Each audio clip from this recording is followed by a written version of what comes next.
রাধে রাধে। জয় ভগবান কৃষ্ণ, জয় মহাদেব। আগামী 15ই ফেব্রুয়ারি রবিবার মহাশিবরাত্রি। এই দিন ভুলেও খাবেন না এই একটি ফল। এই ফলটি গ্রহণ করলে নানা রোগ ব্যাধি, চরম আর্থিক কষ্ট এবং সংসারে অশান্তি আর দুর্ভাগ্য আসবেই। শিবরাত্রি ব্রত বিফল হয়ে যাবে এবং বাবা মহাদেব আপনার উপর রুষ্ট হতে পারেন। মহাশিবরাত্রি, যার অর্থ হলো শিবের মহান রাত্রি। পুরাণে বলা হয়েছে দেবী পার্বতীর সঙ্গে এই দিন দেবাদিদেব মহাদেবের মিলন হয়েছিল এবং এই দিন থেকেই সমগ্র বিশ্ব ব্রহ্মাণ্ড সৃষ্টি হয়েছিল। যারা এই পবিত্র রাতে উপবাস করেন এবং ভগবান শিবের কাছে প্রার্থনা করেন, তাদের জীবনে সুখ ও সৌভাগ্য আসে। এই দিন ভক্তি মনে শিবের পুজো করলে বাবা ভোলেনাথের আশীর্বাদে ভক্তের মনস্কামনা পূর্ণ হয়। মহাদেব সন্তুষ্ট থাকলে গ্রহ দোষ, বাস্তুদোষ এবং সমস্ত ফাঁড়া কেটে যায়। সনাতন হিন্দু ধর্মে ফাল্গুন মাসের কৃষ্ণপক্ষে চতুর্দশী তিথিতে শিবরাত্রি পালন করা হয়। শিব চতুর্দশীর মাহাত্ম্য বলে শেষ করা যাবে না। যজ্ঞের মধ্যে যেমন অশ্বমেধ যজ্ঞ, তীর্থের মধ্যে যেমন গঙ্গা, তেমনি পুরাণ অনুসারে ব্রতের মধ্যে সর্বশ্রেষ্ঠ শিব চতুর্দশী ব্রত। মহাশিবরাত্রির ব্রত পালন করলে ধর্ম, অর্থ, কাম, মোক্ষ ও চতুর্বিধ ফল লাভ হয়। নমস্কার বন্ধুরা, আজকে নতুন পর্বে আপনাদের সকলকে জানাই আন্তরিক শুভেচ্ছা ও স্বাগত। আজ আমরা জানবো মহাশিবরাত্রির দিন কোন কোন কাজ করা উচিত এবং কি কি কাজ করা উচিত নয়, এবং ভগবান কৃষ্ণের বলা মহাশিবরাত্রির দিন কোন কোন খাবার এবং কোন ফল খাওয়া উচিত নয়, এমনকি এই ফলটি এই দিন কাউকে দেওয়া উচিত নয়। এই দিন যে নিষিদ্ধ ফলটি গ্রহণ করলে পরিবারে দেখা দিতে পারে নানা রোগ ব্যাধি। যে শুভ উদ্দেশ্য নিয়ে আপনি শিবরাত্রি ব্রত করছেন তা ব্যর্থ হতে পারে এবং ব্রত নষ্ট হয়ে গিয়ে আসতে পারে অকারণ অশান্তি এবং আর্থিক কষ্ট। ঘরে বাইরে কথায় কথায় সৃষ্টি হবে অশান্তি।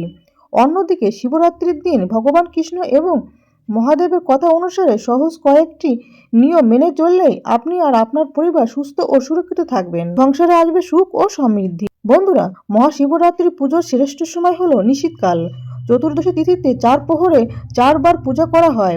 অনেকে কোনো একটি প্রহরে অথবা 4 প্রহরেই পূজা করেন। বন্ধুরা, পঞ্জিকা অনুসারে মহাশিবরাত্রি পালিত হবে ইংরেজি 15ই ফেব্রুয়ারি 2026 রবিবার, বাংলার 2রা ফাল্গুন 1432 বঙ্গাব্দ রবিবার। চতুর্দশী তিথি শুরু হবে ইংরেজি 15ই ফেব্রুয়ারি 2026 রবিবার, বাংলার 2রা ফাল্গুন 1432 বঙ্গাব্দ রবিবার বিকাল 5টা বেজে 4 মিনিট থেকে, এবং চতুর্দশী তিথি সমাপ্ত হবে ইংরেজি 16ই ফেব্রুয়ারি 2026 সোমবার, বাংলার 3রা ফাল্গুন 1432 বঙ্গাব্দ সোমবার বিকাল 5টা বেজে 34 মিনিটে।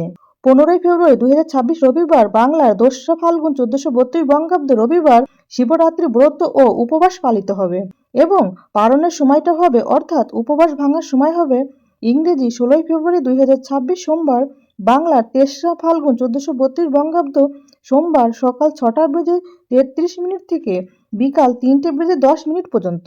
ভক্তরা এই দিন উপবাস রাখেন এবং শিবলিঙ্গে জল, দুধ, বেলপাতা, ধুত্রা ফুল ইত্যাদি অর্পণ করেন, যা ভগবান শিবের উদ্দেশ্যে উৎসর্গকৃত একটি পবিত্র রাত। 4 প্রহরে বাবাকে পূজা করার সময় হবে প্রথম প্রহর পূজার সময় হবে প্রথম প্রহরে দুগ্ধ দিয়ে বাবাকে স্নান করিয়ে পূজা করা।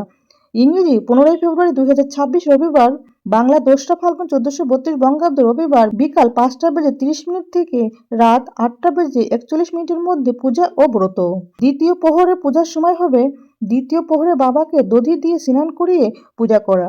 ইংরেজি 15ই ফেব্রুয়ারি 2026 রবিবার, বাংলা 2রা ফাল্গুন 1432 বঙ্গাব্দ রবিবার রাত 8টা বেজে 42 মিনিট থেকে রাত 11টা বেজে 51 মিনিটের মধ্যে পূজা ও ব্রত।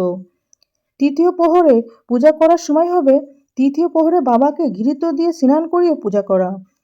ইংরেজি 15ই ফেব্রুয়ারি 2026 রবিবার, বাংলা 2রা ফাল্গুন 1432 বঙ্গাব্দ রবিবার রাত 11টা বেজে 52 মিনিট থেকে রাত 3টে বেজে 2 মিনিট পর্যন্ত, যা 16ই ফেব্রুয়ারি সোমবার পড়ে যাচ্ছে, অর্থাৎ রাত 11টা বেজে 52 মিনিট থেকে রাত 3টে বেজে 2 মিনিটের মধ্যে পূজা ও ব্রত। চতুর্থ প্রহরে পূজা করার সময় হবে চতুর্থ প্রহরে বাবাকে মধু দিয়ে স্নান করিয়ে পূজা করা।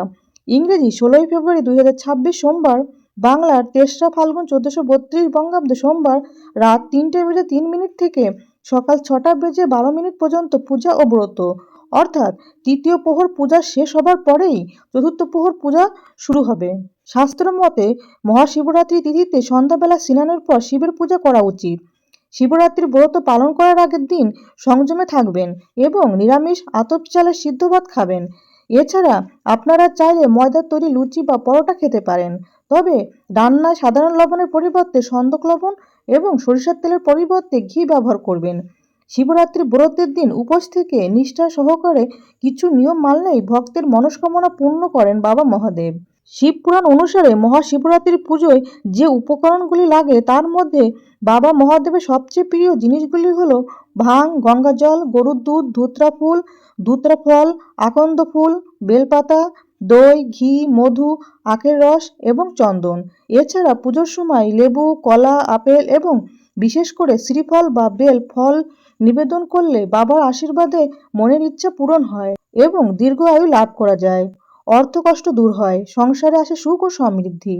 বাবার সামনে ধূপকাঠি জ্বালানো ধন সম্পদের প্রতীক এবং প্রদীপ জ্বালানো জ্ঞান ও জ্ঞান অর্জনের প্রতীক। এই ব্রতের অন্যতম প্রধান কাজ হলো সারা রাত জেগে থেকে মহাদেবের নাম জপ করা এবং বাবার ধ্যান করা। কিন্তু বন্ধুরা, তিল, কেতকী ফুল, নারকেলের জল, শঙ্খ বা শাকের জল এবং তুলসী পাতা ভুল করেও এই জিনিসগুলি শিবরাত্রির দিন বাবা মহাদেবকে অর্পণ করবেন না। এইগুলি অর্পণ করলে বাবা তাহলে ভয়ানক রুষ্ট হতে পারেন। আর কে না জানে, স্বয়ং মহাদেব যার উপর রুষ্ট হন তার ধ্বংস হওয়া শুধুমাত্র সময়ের অপেক্ষা।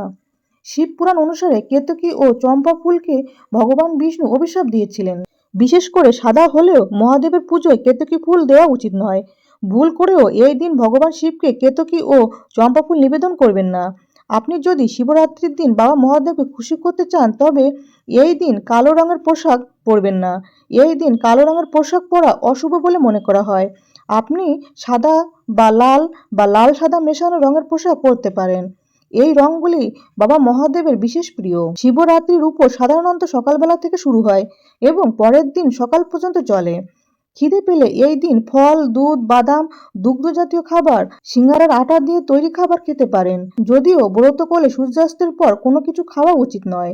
বন্ধুরা, শিবের পুজোয় ভাঙা চাল দেওয়া উচিত নয়। অক্ষত মানে অখণ্ড ধান বা চাল, এটি পরিপূর্ণতার প্রতীক। তাই আপনার মনের ইচ্ছা পূরণ করার জন্য মহাদেবকে অক্ষত চাল নিবেদন করার সময় খেয়াল রাখুন যেন ভাঙা চাল না থাকে। শিবরাত্রিতে মহাদেবের প্রিয় 3 পাতা যুক্ত বেলপাতা অর্পণ করুন, কিন্তু ভাঙা বা বিকৃত বেলপাতা দেওয়া উচিত নয়। মহাদেবকে তুলসী পাতা অর্পণ করতে নেই, কারণ বলা হয় তুলসী হলেন মা লক্ষ্মী এবং তিনি ভগবান নারায়ণের স্ত্রী। তাই তুলসী পাতা মহাদেবকে দিতে নেই। শিবের খুব প্রিয় ফুল হলো ধুত্রা। ভগবান শিবের পুজোয় অবশ্যই ধুত্রা ফুল নিবেদন করুন। শাস্ত্র মতে তিল নারায়ণের দেহ থেকে উৎপন্ন হয়েছিল, তাই তিল মহাদেবকে অর্পণ করা উচিত নয়। ভগবান শিব হলেন পুরুষত্বের সর্বশ্রেষ্ঠ প্রতীক। মহাদেব শঙ্করকে সেই উপকরণ দিয়ে পূজা করা উচিত যাতে কোনো মেয়ালি ভাব না থাকে। যেমন গৌরীর পুজোয় হলুদ ব্যবহার করা হয়, তাই বিবাহিত মহিলারা মুখে, পায়ে এবং হাতে হলুদ মাখেন বা ব্যবহার করেন। সেই জন্য পুজো করার সময় শিবকে কখনোই হলুদ দেওয়া হয় না। বন্ধুরা, শিবরাত্রির দিনে ভগবান শিব ও দেবী পার্বতীকে একসঙ্গে পূজা করা হয় এবং আশীর্বাদ পেতে উপবাস পালন করা হয়। এই দিন শিব পার্বতীর উপাসনা করলে জীবনে চলার পথে অসংখ্য আশীর্বাদ পাওয়া যায়। পূজা করার সময় হলুদ, তিল, শঙ্খ বা শাকের জল একেবারেই রাখবেন না। পুরাণে বলা হয়েছে শঙ্খ থেকে জল নিবেদন করে ভগবান শিব শঙ্খচূড় নামে একটি শঙ্খ আকৃতির রাক্ষসকে বধ করেছিলেন। তাই সাধারণত শঙ্খের মাধ্যমে পবিত্র জল অন্য অন্য দেবতাদের নিবেদন করা হলেও তা কিন্তু ভগবান মহাদেবকে দেওয়া হয় না। তবে শঙ্খ রাক্ষসও ভগবান বিষ্ণুর বড় ভক্ত ছিলেন, তাই ভগবান শিবের পুজোর সময় একটি শঙ্খ অবশ্যই ব্যবহার করা হয়। মহাশিবরাত্রির দিন নারকেল ফল বা নারকেলের জল ভুলেও কখনো বাবা মহাদেবকে নিবেদন করবেন না এবং খাবেনও না। ভগবান শিব এতে খুবই রুষ্ট হতে পারেন। এর ফলে জীবনে ঘনিয়ে আসতে পারে নানা সমস্যা, সংসারে নেমে আসতে পারে চরম বিপর্যয়। কারণ নারকেল ফলের সঙ্গে ভগবান নারায়ণ এবং মা লক্ষ্মীর সরাসরি সম্পর্ক রয়েছে। তাই মহাদেবের অভিষেক নারকেলের জল দিয়ে করতে নেই এবং শিবরাত্রির পুজোয় মহাদেবকে নারকেল নিবেদন করতে নেই। মহাশিবরাত্রির দিন উপোস করতে না পারলেও এই দিনটা অন্তত নিরামিষ আহার গ্রহণ করুন এবং কোনো প্রকার নেশাজাতীয় কোনো দ্রব্য এই দিন গ্রহণ না করাই ভালো। এছাড়া শিবরাত্রির দিন চুল দাড়ি কাটা তথা ক্ষৌরকর্ম ও নখ কাটা নিষিদ্ধ। বন্ধুরা, আশা করি ভিডিওটি আপনাদের সামান্য হলেও উপকারে আসবে। ভগবান মহাদেব, ভগবান কৃষ্ণ ও মা লক্ষ্মীর কৃপায় আপনারা সবাই ভালো থাকুন, সুস্থ থাকুন এই প্রার্থনা করি। আজ তাহলে এখানে সমাপ্তি করলাম। জয় ভগবান কৃষ্ণ, জয় শিব শম্ভু, জয় মা লক্ষ্মী। হরে হরে মহাদেব। রাধে রাধে।